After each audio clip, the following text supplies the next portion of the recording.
은혜 받으실 하나님의 말씀은 히브리서 4장 1절로 11절입니다. 그러므로 우리는 두려워할지니 그의 안식에 들어갈 약속이 남아있을지라도 너희 중에는 혹 이르지 못할 자가 있을까 함이라. 그들과 같이 우리도 복음 전함을 받은 자이나 들은 바 그 말씀이 그들에게 유익하지 못한 것은 듣는 자가 믿음과 결부시키지 아니함이라. 이미 믿는 우리들은 저 안식에 들어가는도다. 그가 말씀하신 바와 같으니 내가 노하여 맹세한 바와 같이 그들이 내 안식에 들어오지 못하리라 하셨다 하였으나 세상을 창조할 때부터 그 일이 이루어졌느니라.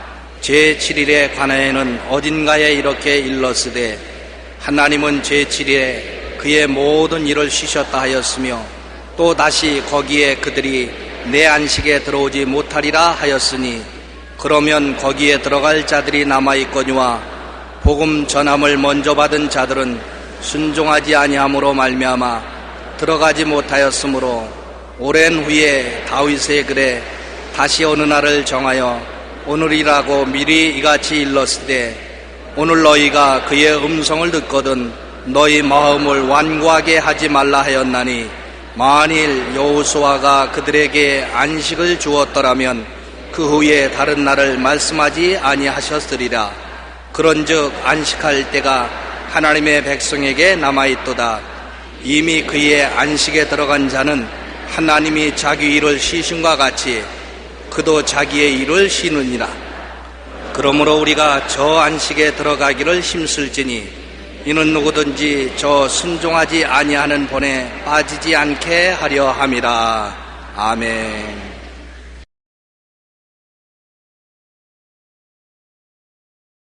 오늘 저는 여러분과 함께 받은 복과 누리는 복이라는 제목으로 말씀을 나누고자 합니다. 제가 시골에서 자랄 때 어른들이 하시는 말씀 중에 이런 말을 종종 들었습니다. 그 사람 고생하여 좀 돈 벌어 새집 짓고 살라 하더니만 그만 죽었네. 참 헐복한 사람 같다. 또 하는 말은 돈 버는 사람 따로 있고 쓰는 사람 따로 있다. 부모가 애써 먹지 않고 입지 않고 돈을 벌어 놓으면 자식들이 흥청망청 써버린다는 것입니다. 우리 신앙생활도 받은 복과 누리는 복이 따로 있습니다. 하나님께로부터 복은 받았으나 누리지 못하는 사람들이 많이 있다는 것입니다. 애굽에서 나온 이스라엘 1세대들이 그와 같았습니다. 야곱이 70명의 가족을 이끌고 요셉이 국무총리로 있던 애굽 고센 땅으로 갔습니다. 그래서 요셉이 국무총리로 있을 동안에는 식사 대접을 받고 엄청난 환대 속에서 이스라엘이 애굽에서 뿌리를 내렸습니다. 그러나 요셉이 세상을 뜨고 요셉을 알지 못하는 다른 임금이 들어서자 이스라엘에 대한 경계령이 내렸습니다. 왜냐하면 이스라엘이 너무나 왕성하여 애굽 땅에서 430년 만에 300만으로 인구가 늘었습니다. 그러니 애굽의 임금이 두려워할 수밖에 없었습니다. 이래서 애굽에서 이스라엘 사람들의 종족을 멸해야 되겠다. 씨를 멸해야 되겠다. 그렇게 작정을 하고 아기를 낳으면 여아들은 살려주고 남자 아기들은 다 죽이라는 특명이 내렸습니다. 그래서 이스라엘 백성들은 남자 아기를 낳으면 애굽의 관원들이 와서 모두 다 죽였습니다. 그런 비극적인 사항들이 그들 속에 있습니다. 그래서 이스라엘 백성들은 애굽의 임금이 그들을 가혹하게 노동을 시키고 씨를 멸하려고 하니까 그 어려운 절망 가운데서 하나님께 부르짖어 기도했습니다. 출애굽기 2장 24절에 하나님이 그들의 고통 소리를 들으시고 하나님이 아브라함과 이삭과 야곱에게 세운 그 언약을 기억하셨다. 출애굽기 12장 40절로 41절에 이스라엘 자손이 애굽에 거주한 지 430년이라 430년이 끝나는 그날에 야훼의 군대가 다 애굽 땅에서 나왔다고 했습니다. 하나님께서 그들의 부르짖음을 들으시고 모세를 보내어서 강한 손과 편팔로 300만 이스라엘 백성을 해방시켜서 애굽 땅에서 이끌어내어 기적적으로 홍해를 건너게 하고 광야를 지나 젖과 꿀이 흐르는 가나안 땅으로 들어오게 했습니다. 그런데 그 300만이 광야 40년 길을 방황하다가 1세대는 한 사람도 남김없이 광야에서 다 죽었습니다. 젖과 꿀이 흐르는 땅을 약속받고 꿈과 희망을 가졌으나 그들은 그 땅에 들어가지 못하고 누리지도 못했습니다. 그들의 자손들만 그 땅에 들어가게 되었습니다. 왜 그랬을까요? 그들은 젖과 꿀이 흐르는 땅을 허락받았으나 몸은 애굽에서 나왔어도 마음은 애굽에서 나오지 못하고 광야길을 걸어가면서 늘 그들 마음속에 불신앙과 불순종을 가지고 우상을 섬기고 하나님을 진노케 했던 것입니다. 그들의 광야길은 엄청나게 험한 길이었습니다. 불볕더위가 낮에는 쬐고 밤에는 너무나 추웠습니다. 천막 생활에 이부자리도 허술하고 의복도 허술했습니다. 광야에는 불뱀도 많고 정갈도 많았습니다. 먹을 것도 풍족하지 못하고 마실 물도 없었습니다. 너무나 고통스러웠습니다. 성경은 신명기 8장 15절로 16절에 너를 인도하여 그 광대하고 위험한 광야 곧 불뱀과 전갈이 있고 물이 없는 간조한 땅을 지나게 하였으며 또 너를 위하여 단단한 반석에서 물을 내셨으며 내 조상도 알지 못하던 만나를 광야에서 내게 먹이신다니 이는 다 너를 낮추시며 너를 시험하사 마침내 내게 복을 주려 하십니다. 그들은 하나님이 그들을 겸비하게 낮추어서 주님을 믿고 의지하게 하고 순종하냐 순종하지 않냐 시험하려고 했습니다. 그들이 겸비하게 낮아져서 하나님을 의지하고 하나님을 순종하는 시험에 합격하면 젖과 꿀이 흐르는 땅에 들어갈 수 있습니다. 그러나 내내 광야에서 그들은 겸손하지 않았습니다. 늘 하나님을 시험하고 믿지 않았습니다. 불순종하고 원망하고 불평하고 애굽에서 가져온 신들을 섬기고 사신에 절했습니다. 그 결과로 그들은 다 광야에서 소멸되어 버리고 말았습니다. 젖과 꿀이 흐르는 땅을 허락받았으나 누리지 못하고 광야에서 죽었습니다. 믿지 않고 순종하지 아니함으로 들어가지 못한 것입니다. 하나님이 그 아름다운 땅을 준비해 주셨는데 그들은 다 마음속에 꿈과 희망이 넘쳐 흘렀는데 결국에는 그들 자신 스스로가 잘못해서 못 들어간 것입니다. 하나님이 주신 것도 그 복을 받아 누리지 못했습니다. 왜냐? 그들은 믿지 않았기 때문에. 늘 어려움을 당하면 원망, 불평, 탄식하고 자꾸 옛날로 돌아가자 그렇게 외치고 하나님을 반역하고 거역하며 불순종하고 우상과 사신을 섬겼습니다. 민수기 14장 22절로 23절에 내 영광과 애굽과 광야에 생한 내 이적을 보고도 이같이 10번이나 나를 시험하고 내 목소리를 청종하지 아니한 그 사람들은 내가 그들의 조상들에게 맹세한 땅을 결단코 보지 못할 것이요 또 나를 멸시하는 사람은 한 사람도 그것을 보지 못하려고 하는 것입니다. 하나님의 이적을 믿지 아니하고 하나님을 멸시한 그들은 하나님께 버림을 당하고 오직 하나님을 순종한 요수아와 갈렙을 따라서 그 후손들은 젖과 꿀이 흐르는 땅에 들어간 것입니다. 이스라엘 300만 백성들 애굽에서 나왔으나 살아서 들어간 사람은 그 세대 중에는 하나님을 믿고 순종한 요수아와 갈렙 두 사람밖에 없었습니다. 그 후손들은 요수아와 갈렙의 인도를 받아서 하나님을 믿고 순종하고 젖과 꿀이 흐르는 땅에 들어가게 된 것입니다. 신명기 1장 39절에 너희가 사로잡히리라 하던 너희의 아이들과 당시의 선악을 분별하지 못하던 너희 자녀들도 그리로 들어갈 것이라 내가 그 땅을 그들에게 주어 산업이 되게 하리라고 말씀하신 것입니다. 오늘 우리는 이것이 우리에게 큰 교훈이 된다는 것을 알아야 되는 것입니다. 예수님의 십자가 대속의 복도 모든 사람에게 은혜의 선물로 값없이 주셨습니다. 하나님이 세상을 이처럼 사랑하사 독생자를 주셨으니 누구든지 저를 믿으면 멸망하지 않고 영생을 얻으라 하는 것입니다. 여기에 조건이 없어요. 이 구원이 우리에게서 나온 것도 아니요 우리의 행위로 얻은 것도 아니요 하나님의 선하심을 쫓아서 은혜의 선물로 주시는 것입니다. 그러므로 은혜의 선물은 우리가 믿고 순종만 하면 받아 누릴 수가 있는 것입니다. 여러분 선물해도 우리가 깜짝 놀란 선물을 받으면 과연 내가 이 선물을 받을 자격이 있느냐 두려워하게 되는 것입니다. 예배를 피라고 나가는 여러분에게 연필 한 자루씩 선물하면 웃으면서 기쁘게 받을 것입니다. 그러나 예배를 피라고 나가는 여러분에게 아파트 한 채씩 준다 그러면 안 믿을 것입니다. 믿을 사람 누가 있어요? 속여도 보통 속이지 않는다. 내가 아파도 한 채를 받을 자격이 있겠는가? 안 믿으려고 합니다. 실제로 아파도 한 채를 준다고 해도 불신앙하고 불순종할 것입니다. 그런데 우리 하나님께서는 아파도 한 채가 아닌 것입니다. 엄청난 축복을 우리에게 값없이 은혜의 선물로 주신다고 하니까 사람들이 고개를 갸우뚱하고 정말 그럴까 그렇게 생각하는 것입니다. 우리가 예수님의 십자가의 복을 생각해 봐야 되는 것입니다. 예수님은 십자가를 통하여 우리에게 5가지의 넘치는 복을 주셨습니다. 아무런 대가 없이 우리의 행위의 조건이 붙지 않은 복인 것입니다. 우리를 일생을 지은 죄에서 해방시켜 주시고 용서해 주시고 의롭다 하는 자격을 주시고 하나님 영광을 값없이 주시겠다. 심상하게 들립니다. 가슴에 찡 닿아오지 않습니다. 도대체 어떻게 되기에 아무 조건 없이 죄를 용서하여 주시고 의롭지 못한 나를 하나님처럼 의롭다고 하시고 영광을 주시겠다. 심상하게 들리는 것입니다. 그러나 이것이 진짜인 것입니다. 십자가를 통하여 하나님이 은혜의 선물로 주신 것입니다. 그리고 우리가 세상과 마귀를 따라 살았는데 우리에게 느닷없이 예수님을 통해서 거룩하다고 말씀하시고 성령을 선물로 주시겠다고 하는 것입니다. 내가 어떻게 거룩하냐?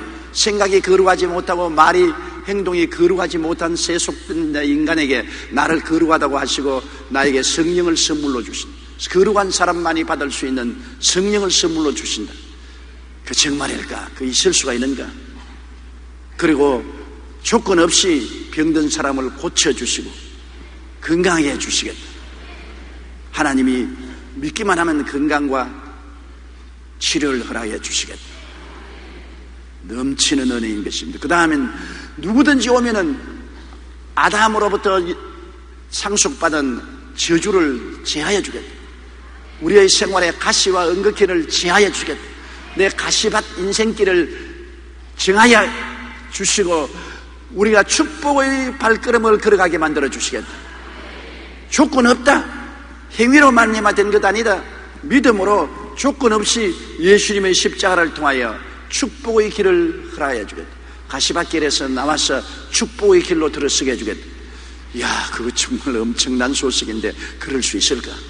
또 거기에다가 우리가 죽었다가 그리스도와 함께 부활하사 성천에서 하늘에 형언할 수 없는 영혼이 있을 곳을 주시겠다. 들으면 들을수록 너무나 기가 차서 도저히 상상을 초월합니다. 어찌 이런 일이 있을까? 이 세상에 공짜가 어디 있느냐? 모두 다 대가를 지불해야만 얻을 수 있는데 이런 공짜를 하나님이 주시겠다고 하니까 의안이 벙벙하고 정신이 나간 사람처럼 되는 것입니다. 그러나 우리 주님을 통해서 하나님이 주신 은혜가 넘쳐서 진실로 젖과 꿀이 흐르는 축복을 주신 것입니다. 용서와 의와 영광도 주시고 거룩함과 성령 충만도 주시고 치료와 건강도 주시고 아브라함의 복과 형통도 주시고 부활 영생 하늘에 영원히 있을 곳을 하나님이 값없이 주신다. 그래서 그리스도의 십자가를 통해서 우리는 어떠한 사람이 되느냐? 영혼이 잘되고 범사에 잘되며 강건하고 생명을 얻되 풍성히 얻는 사람이 된다. 정신이 멍멍합니다.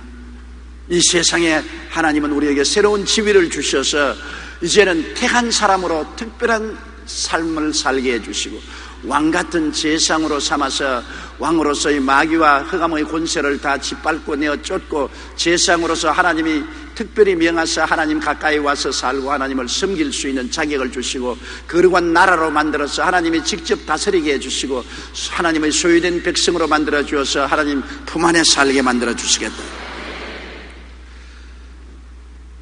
이와 같은 하나님의 축복은 완전히 은혜의 선물로 우리에게 값없이 주님께 주시겠다고 약속하신 것입니다. 이 복은 모든 믿는 자들에게 값없이 은혜의 선물로 주님이 주신 것입니다. 에베소 2장 8절에 너희는 그 은혜에 의하여 믿음으로 말미암아 구원을 받았나니 이것이 너희에게서 난 것이 아니요 하나님의 선물이라. 우리에게서 난 것이 아닙니다. 우리가 뭐 인물이 잘나서, 가문이 좋아서, 교육을 많이 받아서, 훌륭한 사람이 되어서 자격이 그렇기 때문에 받은 것이 아닙니다. 우리는 못나고 버림받아야 마땅한 인생들, 죄 덩어리인데도 불구하고 오직 하나님께 나오면 하나님이 값없이 선물로, 은혜로 우리에게 이 모든 것을 주셨은 것입니다. 계속해서 강단에서 이 말씀을 설교하고 있는 것입니다. 이것이 우리 오늘날 신약시대에 젖과 꿀이 흐르는 땅인 것입니다. 구약시대 성도들에게 젖과 꿀이 흐르는 땅을 주셨다고 하지만 광야에서 그들은 은혜의 일 받았으나 누리지 못하고 다 죽은 것처럼 오늘날 광야 같은 인생길을 사는 우리들에게 젖과 꿀이 흐르는 오중보험과 삼중축복과 사중지위를 주님께서 허락하여 주셨습니다. 우리는 다 하나님의 축복의 언약을 받은 사람들인 것입니다. 예수 믿는 사람은 이미 복받은 사람이고 복 속에 살아야 되겠는데 그 복을 누리지 못하는 사람이 많이 있습니다. 그래서 이브리서 4장 1절로 3절에 그렇게 경고한 것입니다. 그러므로 우리는 두려워할지니 그의 안식에 들어갈 약속에 남아있을지라도 너희 중에 혹 이르지 못할 자가 있을까 함이라. 그들과 같이 우리도 복음 전함을 받은 자이나 들은 바 그 말씀이 그들에게 유익하지 못한 것은 듣는 자가 믿음과 결부시키지 아니함이라. 이미 믿는 우리들은 저 안식에 들어가는도다. 그러면 우리가 하나님이 우리에게 주신 복을 누리기 위해서 무엇을 어떻게 해야 될까요? 이스라엘 백성들은 광야에 나온 1세대는 다 복을 받았으나 누리지 못하고 죽었습니다. 헐복한 사람들인 것입니다. 2세대들이 들어갔습니다. 오늘날도 예수 믿고 주 안에 들어온 수많은 그리스도 신자들이 이 세상에 살면서 하나님의 넘치는 복인 오중복음과 삼중축복과 사중지위를 받았으나 누리지 못하고 광야 생활하다가 천당에 들어가는 사람이 많습니다. 이 땅에 살 동안에 가시밭 은극기에 피투성이가 되면서 헐벗고 굶주리며 낙심하고 탄식하며 살다가 겨우 턱걸이로 천당행을 하는 사람이 많습니다. 복을 받았으나 누리지 못하면 얼마나 비참한 일인 것입니까? 우리는 복도 받고 또 누릴 수 있어야만 되는 것입니다. 그 복을 누리기 위해서 우리는 하나님의 정하신 조건에 응해야 되는 것입니다. 하나님이 값없이 주는 복을 어떻게 누릴까요? 첫째로 하나님의 복을 믿어야만 되는 것입니다. 이스라엘 백성들은 하나님의 복을 믿지를 않았습니다. 복을 받았으나 그들이 광야를 지나면서 어려운 역경에 부딪힐 때마다 하나님을 믿지 않고 환경을 바라보고 감각을 의지하고 인간 느낌대로 불신앙하고 불평하고 원망하고 탄식했습니다. 여러분, 우리가 주신 복은 믿음을 통하여 우리의 생활 속에 나타나는 것입니다. 자연적으로 나타나는 건 아닙니다. 환경은 여전히 서산하고 어렵습니다. 비바람이 칩니다. 내가 감각으로 느낄 때 괴로움이 꽉 들어차고 도저히 절망적인 것 같습니다. 그러나 그 가운데서 나는 하나님의 복을 약속받은 사람인 것입니다. 그러므로 하나님의 복을 믿어야 돼요.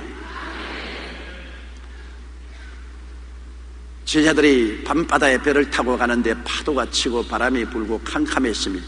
근데 예수님이 물으러 걸어오시지 않아요. 사람들은 다 유령이라고 해서 고함을 치고 놀라서 벌벌 떨었는데 베드로가 말했습니다. 주님이시거든 나로 물으러 오게 하소서. 주님이 오라고 하시죠.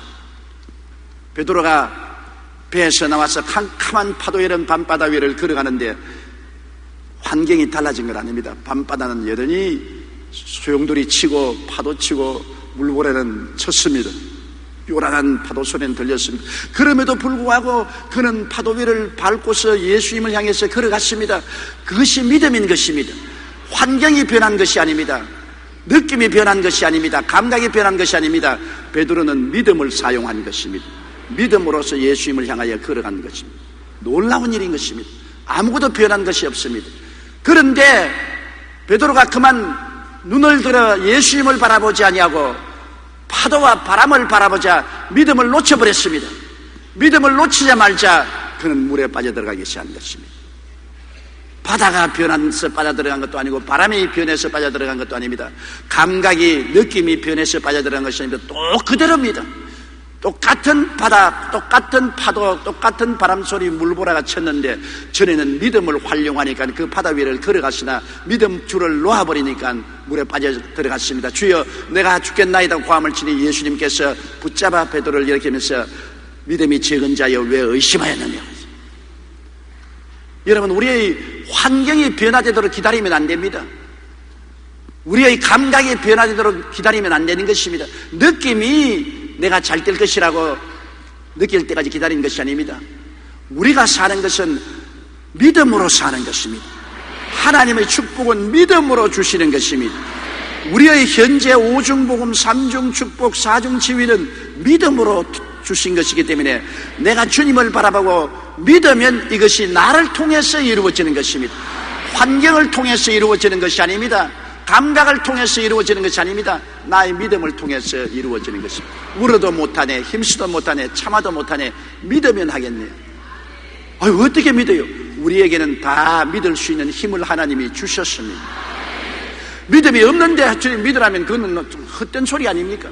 여러분과 저는 예수를 구주로 모실 수 있는 믿음을 주셨고 또 신앙생활할 수 있는 믿음을 주셨습니다. 그러므로 우리를 예수님을 바라보고 믿기만 하면 이 세상의 흠나는 바다 위를 걸어갈 수 있게 되는 것입니다. 물에 빠질 것이 아니라 물 위로 걸어갈 수 있는 것입니다. 인생의 고난의 파도를 밟고 지나가며 오중복음과 삼중축복과 사중치유를 누릴 수가 있는 것입니다. 첫째도 믿음, 둘째도 믿음, 셋째도 믿음. 믿으면 저 안식에 들어가는 것입니다. 이스라엘 백성들이 광야에서 광야를 바라보고 감각을 의지하고 느낌으로 반발하고 믿지 않았기 때문에 하나님의 적과 꿀이 흐르는 동산에 들어가지 못한 것입니다. 그러므로 우리는 믿음으로 살아야 되는 것입니다. 나의 의인은 믿음으로 말미암아 살리라. 뒤로 물러가면 내 마음이 저를 기뻐하지 아니하라 했습니다. 물러가면 안 됩니다. 믿음으로 나아가야 되는 것입니다. 둘째로 우리가 복을 누리기 위해서는 옛사람의 삶의 길인 세상과 죄를 회개하고 버려야 되는 것입니다. 옛사람은 인간 중심으로 내 수단과 방법과 능력으로 세상을 의지해서 살았지 않습니까? 세상을 버려야 되는 것입니다.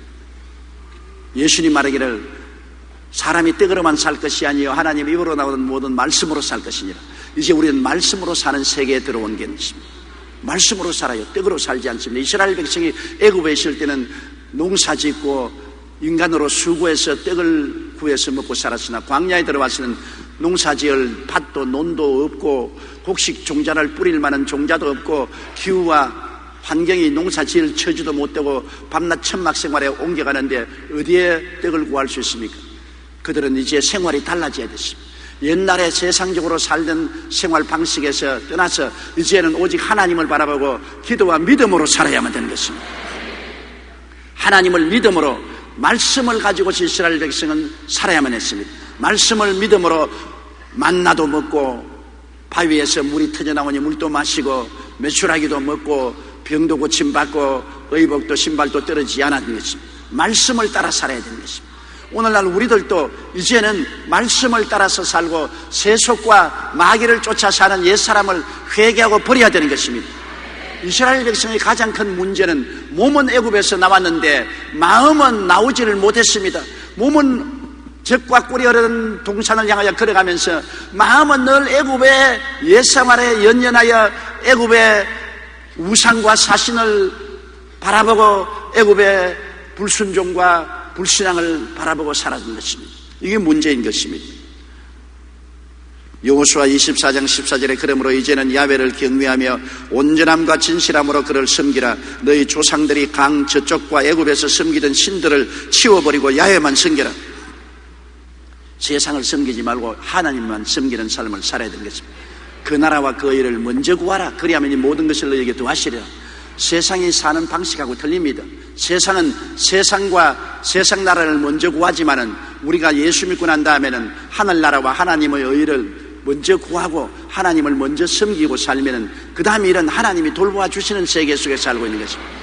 신기한 삶입니다. 이 세상 속에 들어와서 적응하기가 참 어렵습니다. 자꾸 사람들은 이 세상과 세상을 섬기려고 하는 것입니다. 우리는 철저히 세상과 세상을 버려야 되는 것입니다. 세상과 죄를 회개하고 버리고 그 나라와 그 의를 먼저 구하며 살아야 됩니다. 언제나 하늘나라 중심으로 하나님을 먼저 섬기는 그런 삶을 살아야 되는 것입니다. 그래서 하나님과 우리 사이에 어떠한 장벽도 서지 말아야 되는 것입니다. 우리가 하나님께 가까이 가면 갈수록 마음속에 죄가 드러납니다. 베드로가 예수님을 배에 모시고 물고기 잡으러 들어가서 그물을 던질 때만 하더라도 예수님에 대해서 아무 죄책도 느끼지 않았습니다. 그러나 예수님이 깊은데 그물을 던져 고기를 잡으라 했어요. 깊은데 그물을 던져 고기가 너무 많이 잡혀서 그물이 찢어지니까 하나님이시구나. 그러자 베드로가 제일 먼저 느낀 것이 뭡니까? 죄책입니다. 나는 죄인입니다. 나를 떠나소서.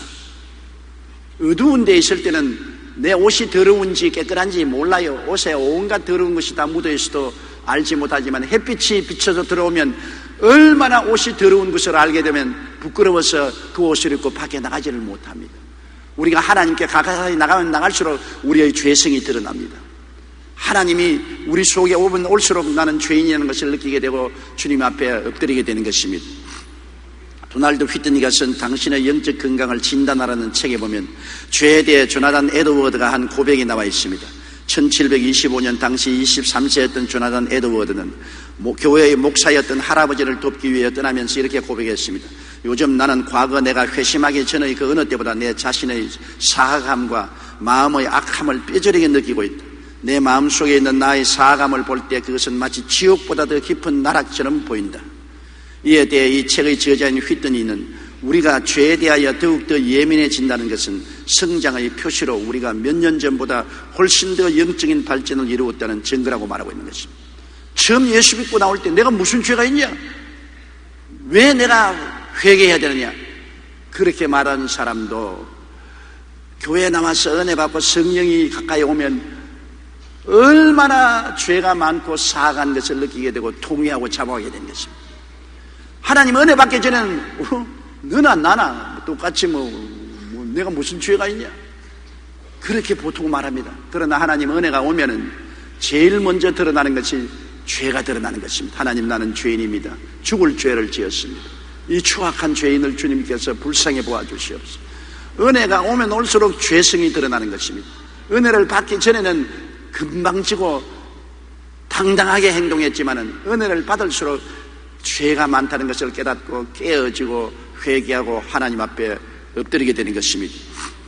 19세기의 성경학자 토마스 버나드는 죄의식이란 하나님을 가까이 하는 것에 정비례 한다고 말한 것입니다. 참된 성도는 하나님을 더 많이 사랑하면 할수록 죄에 대해 더 많이 애통하게 된다고 말했습니다.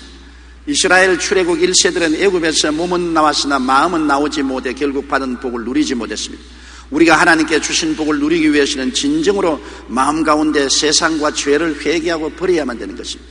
하나님을 가까이 모셔야만 되는 것입니다. 셋째로는 우리가 철저히 하나님을 섬기는 삶을 살아야 되는 것입니다. 여러분, 우리는 누구를 섬기든지 섬기도록 지어받았어요. 아담과 하와는 에덴에서 지음받았을 때 하나님을 섬기라고 지음을 받았습니다. 사람은 그릇이라고 말하고 너희는 성전이라고 말하는데 그릇은 자체의 목적이 있지 않습니다. 그릇은 무엇을 담아놓기 위한 그릇인 것입니다.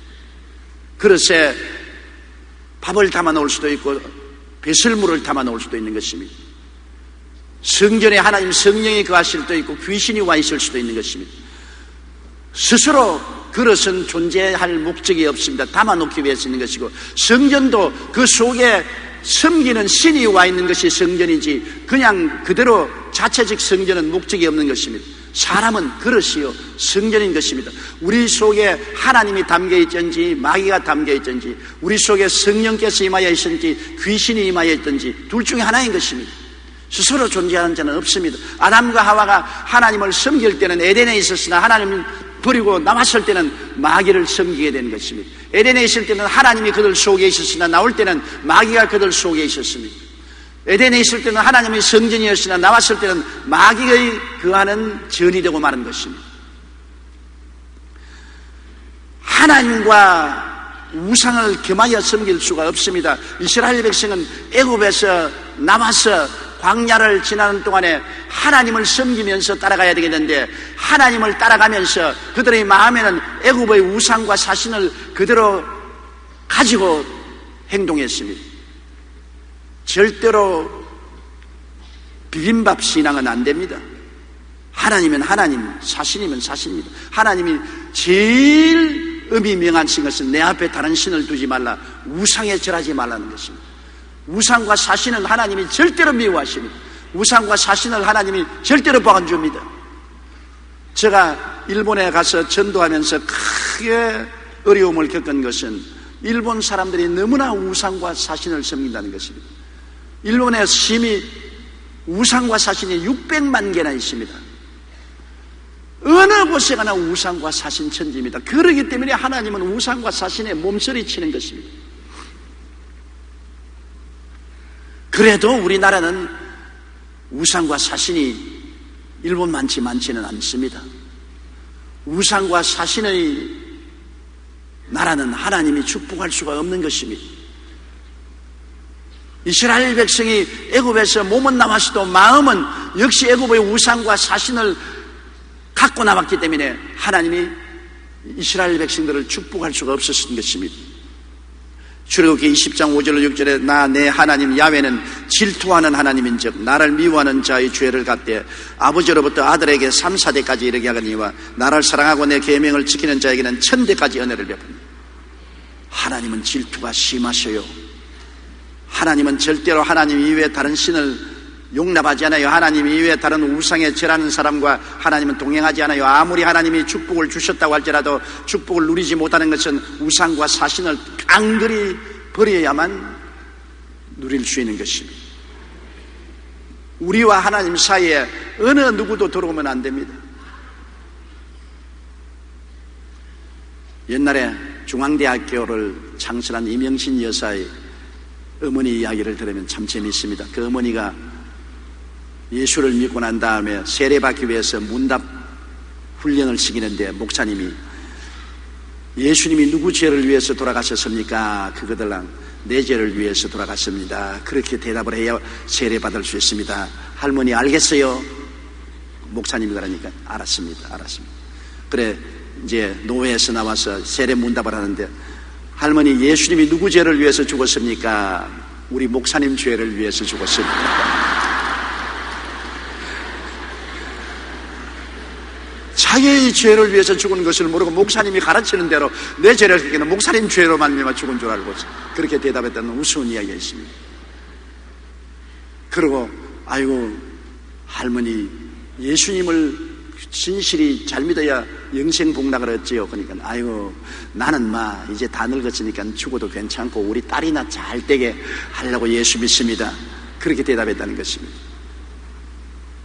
하나님을 철저히 섬겨야지 여러분, 자기를 섬겨서는 안 되는 것입니다. 나는 복받기 위해서 내 잘되기 위해서 예수 믿겠다. 이것은 철을 안 든 어린아이의 소리와 같은 것입니다. 하나님을 섬기면 하나님 속에서 복이 나오지, 내가 하나님을 이용하려고 나오면 그건 잘못된 동기로 나오기 때문에 안 되는 것이지요.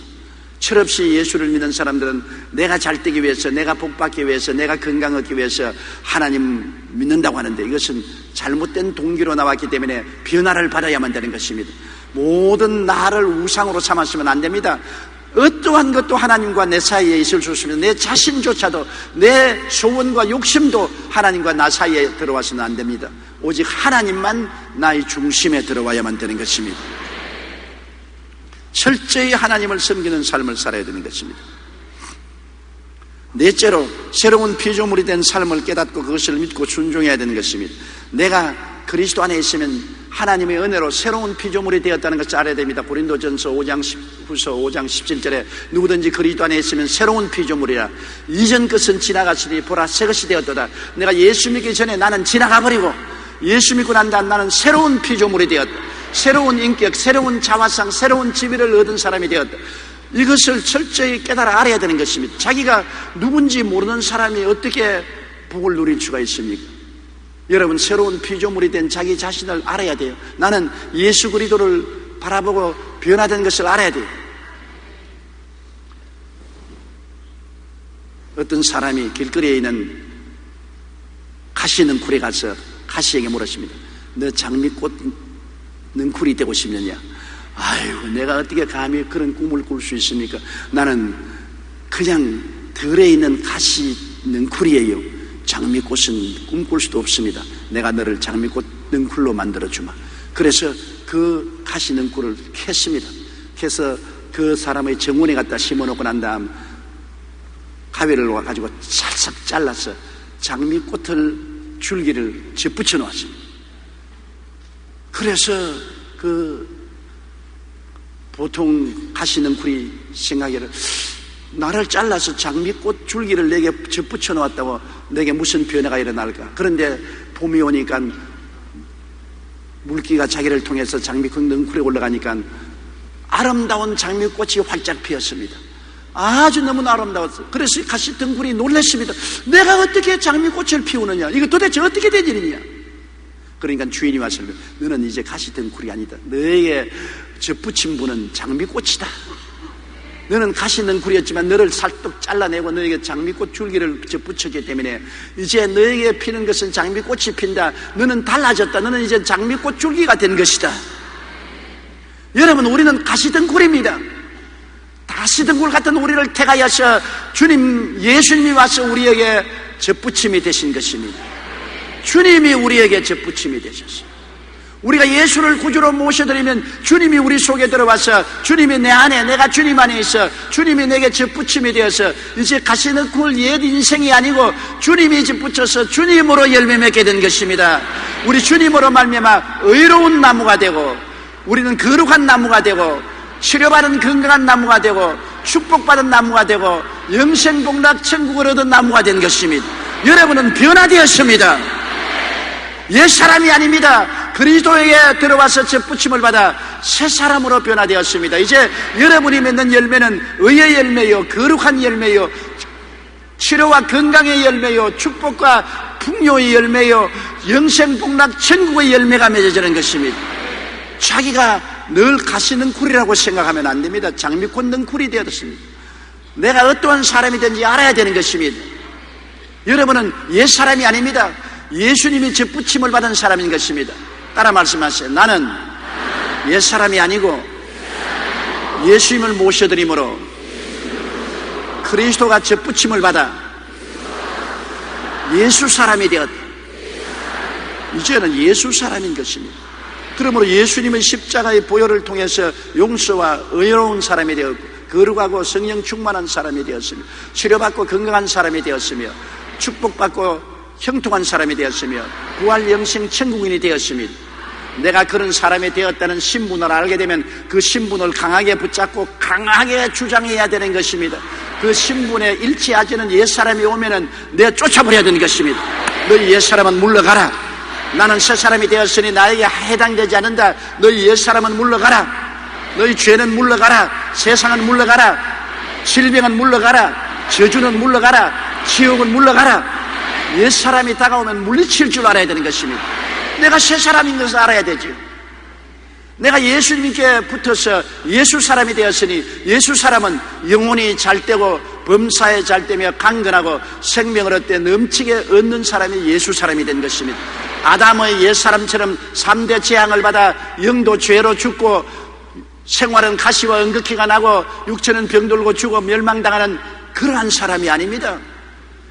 옛사람은 죄악의 사람, 죽음의 사람, 저주의 사람, 질병의 사람, 멸망의 사람이지만 우리 예수 그리스도에게 접붙임을 받아 그리스도로 말미암아 용서와 의로움을 받은 영혼이 잘된 사람, 축복을 받아 범사에 잘된 사람, 치료받아 강건한 사람이 된 것입니다.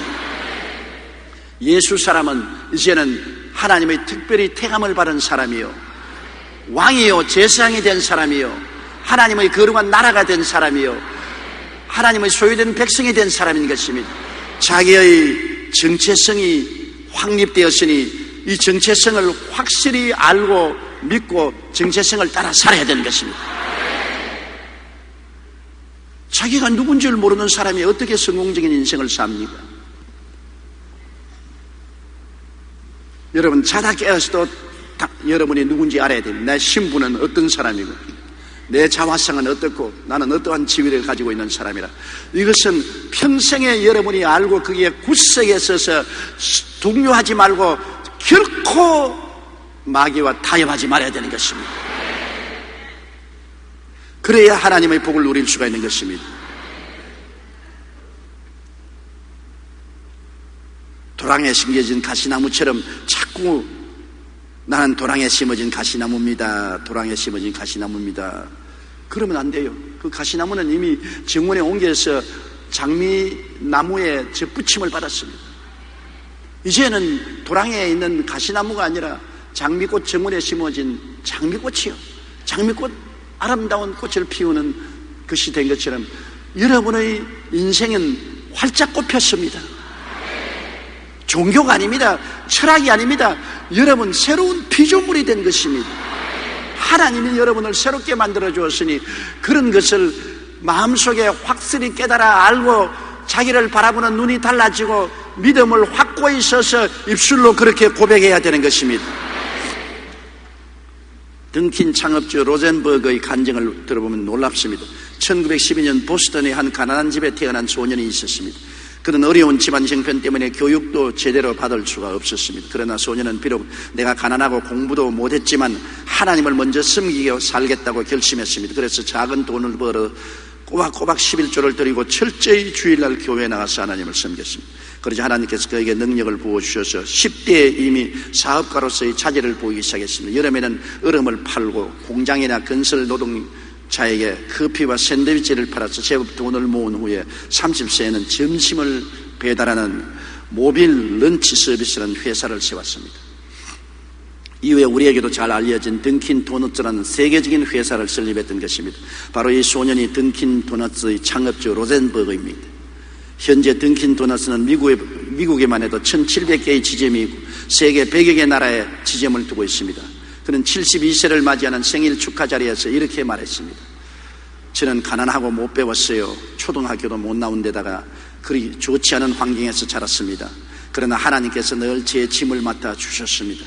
제가 성공한 것은 제가 잘나서 된 것이 아닙니다. 제가 하나님을 전적으로 믿고 의지하며 하나님 섬기는 것을 삶을 목표로 삼았더니 하나님께서 이렇게 큰 복을 주셨습니다. 보십시오. 믿고 섬기니까, 믿고 순종하니까 적과 꿀이 흐르는 땅에 들어간 것입니다. 또한 그는 지식이 성공시키는 것이 아니라 삶의 태도가 우리를 성공시킨다고 말했습니다. 믿고 순종하는 태도가 그의 인생을 성공으로 만들어준 것입니다. 가난하고 헐벗고 굶주리고 열악한 환경 가운데서 초등학교도 못 나온 거지만은 그를 성공시킨 것은 지식이 아니고 학벌이 아닙니다. 가문이 아닙니다. 하나님을 믿는 믿음이 그를 순종시킨 것입니다. 왜? 하나님은 십자가를 통해서 우리에게 적과 꿀이 흐르는 동산을 예비해 놓았기 때문에 모두 다 알든지 모르든지 예수 믿으면 이것을 받은 사람들이 된 것입니다. 누리지 못한 사람이 많지만 이 던킨 도너츠를 창설한 이분은 믿고 순종함으로 누렸던 것입니다. 하나님이 주시는 축복은 조건이 없습니다. 세상적인 조건이 없다는 것입니다. 믿음의 조건은 믿어야 되고 하나님을 섬겨야 되고 순종해야 되지만 세상적 조건은 없습니다. 우리가 예수 그리스도 안에서 새로운 피조물이 된 삶을 깨닫고 그것을 믿고 순종하면 하나님께 주신 복을 마음껏 누리며 살아갈 수 있습니다. 그리고 하나님의 아들 나라에 들어왔으면 하늘나라 아들 말을 해야 돼요. 하나님께서 우리를 흑암의 권세에서 건져내서 그 사랑의 아들 나라로 옮기셨다고 말한 것입니다. 우리가 일본으로 가 살면 일본 말을 해야 되고 미국으로 이민을 가면 영어를 해야 돼요. 그 나라의 말을 써야 그 나라에서 살 수 있죠. 일본에 가서 내내 한국말하고는 못 살아요. 미국에 가서 늘 한국말하고 못 살아요. 그 나라 말을 해야 돼요. 우리는 세상 나라에 살다가 하나님 아들 나라로 옮겨졌습니다. 하나님의 아들 나라 깃발을 안 흘렀으니까 모르고 있지만 실제로 여러분은 세상에서 옮겨서 하나님 아들 나라로 왔기 때문에 이제는 하나님의 아들 나라를 마음속에 모시고 그 나라 말을 해야 되는 것입니다. 사람은 말을 따라 삽니다. 세상 말을 하면 세상 따라 살고 하늘나라 말을 하면 하늘나라 말을 따라 사는 것입니다. 땅에서 매면 하늘에서 매이고 땅에서 풀면 하늘에서도 풀리는 것은 말로서 매고 푸는 것입니다. 골로새 3장 16절로 17절에 그리스도의 말씀이 너희 속에 풍성히 거하여 모든 지혜로 피차 가르치며 권면하고 시와 찬송과 신령한 노래를 부르며 감사하는 마음으로 하나님을 찬양하고 또 무엇을 하든지 말에나 일에나 다 주 예수의 이름으로 하고 그를 힘입어 하나님 아버지께 감사하라. 말에나 일에나 다 예수 그리스도 안에서 말해야 되는 것입니다. 우리가 성경을 열심히 공부하고 읽는 것은 하늘나라 지식과 하늘나라 말을 배우는 것입니다. 하늘나라 지식으로 우리 마음을 충만히 채우고 하늘나라 말을 해야 되는 것입니다. 하늘나라식으로 말을 해야지 세상식으로 말을 해서는 안 되는 것입니다. 잠언 18장 21절에 죽고 사는 것이 혀의 힘에 달렸나라. 잠언 6장 1절에 내 입의 말로 내가 얽혔으며 내 입의 말로 인하여 잡히게 되었느니라. 로마서 10장 10절에 사람이 마음으로 믿어 의에 이르고 입으로 시인하여 구원에 이르느니라. 로마서 4장 17절 그가 믿은 바 하나님은 죽은 자를 살리시며 없는 것을 있는 것까지 부르시는 하나님이시라고 말씀한 것입니다. 성공학으로 유명한 나폴레온 힐은 마음은 무엇을 믿든지 그 믿음대로 해낸다고 말했습니다. 마음으로 믿고 입으로 시인하면 그 일이 그대로 이루어진다는 말인 것입니다. 마음을 열어주는 101가지 이야기로 베스트셀러 작가가 된 마크 빅터 한센과 잭 캔필드는 책을 내면서 150만 부 이상 팔릴 것이라고 입술로 계속해서 선포했습니다. 그 결과 이 책은 1년 만에 미국에서만도 150만 부가 팔렸고 그 후로도 오랫동안 뉴욕타임스 베스트셀러 1위를 기록했습니다. 시카고의 이안 그룹 회장 W. 클레멘트 스톤은 매일 아침 직원들을 모아놓고 난 다음에 3가지 말을 하게 했습니다. 나는 오늘 기분 좋다. 나는 오늘 건강하다. 나는 오늘 너무 멋있다. 여러분도 한번 따라 말씀해 주십시오. 나는 오늘 기분 좋다. 나는 오늘 건강하다. 나는 오늘 너무 멋있다. 교회도 아닌 평범한 회사의 회장이 매일 직원들을 데려다 놓고 이 말을 입으로 시인하게 했었습니다. 그는 이 세 문장의 말로 수십만 명의 사원들을 훈련시켜 대그룹으로 성장할 수 있게 했고 경제적으로 큰 성공을 거두었습니다. 당신이 실수할 때라는 책으로 널리 알려진 웨인 다이어 박사 역시 책을 출판하기 오래전부터 동료 교수들에게 나는 베스트셀러 작가가 될 것이라고 말했습니다.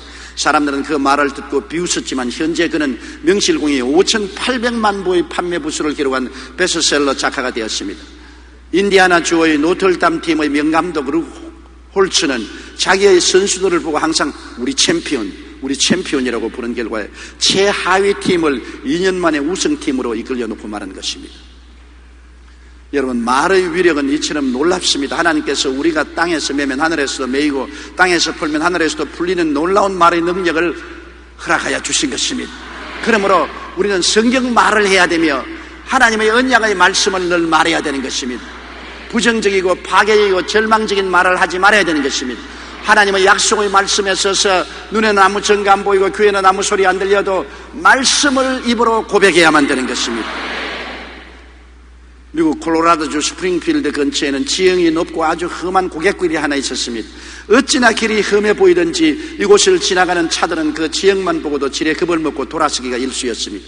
이 고갯길은 도시를 잇는 요충지였지만 사람들이 왕래를 끓이는 탓에 나중에는 폐쇄 위기까지 처했습니다. 그런데 언제부턴가 이 고갯길 입구에 Yes, you can, 당신도 할 수 있다는 팻말이 세워졌습니다.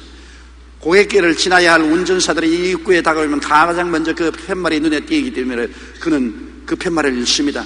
운전대를 잡고서 이 고갯길을 갈까 말까 너무나 무서운 낭떠러지를 계속 지나서 가야 되기 때문에 겁이 나서 벌벌 떠는데 그 팻말을 읽습니다. Yes, I can. 그래, 나도 할 수 있다. 나도 할 수 있다. 몇 번만 그것을 읽으면은 그만 운전기사들이 용기와 힘을 얻고 그 차를 이끌어서 그 고갯길을 사고 없이 지나가는데 평탄한 길에서 수없이 사고가 나지만 그때를 이후로 그 고갯길에서 사고가 한 번도 안 났다는 것입니다. 모든 차를 모는 사람들이 그것을 보고 입으로 시인합니다. Yes, I can. 물론 나도 할 수 있다. 나도 할 수 있다. 할 수 있다고 하니까 그 말이 하나님의 능력이 되어서 그들은 고갯길을 평탄하게 건너가서 사고 없게 도달할 수 있는 것입니다. 우리 믿는 자들도 이 땅에서 우리에게 주어진 복을 받아 누리기 위해서는 먼저 새 말을 하고 새 노래를 불러야 합니다. 믿는 자는 능치 못할 일이 없다고 성경은 말씀하고 있는 것입니다. 말씀에 의지해서 땅에서 매면 하늘에서도 매이는 것입니다.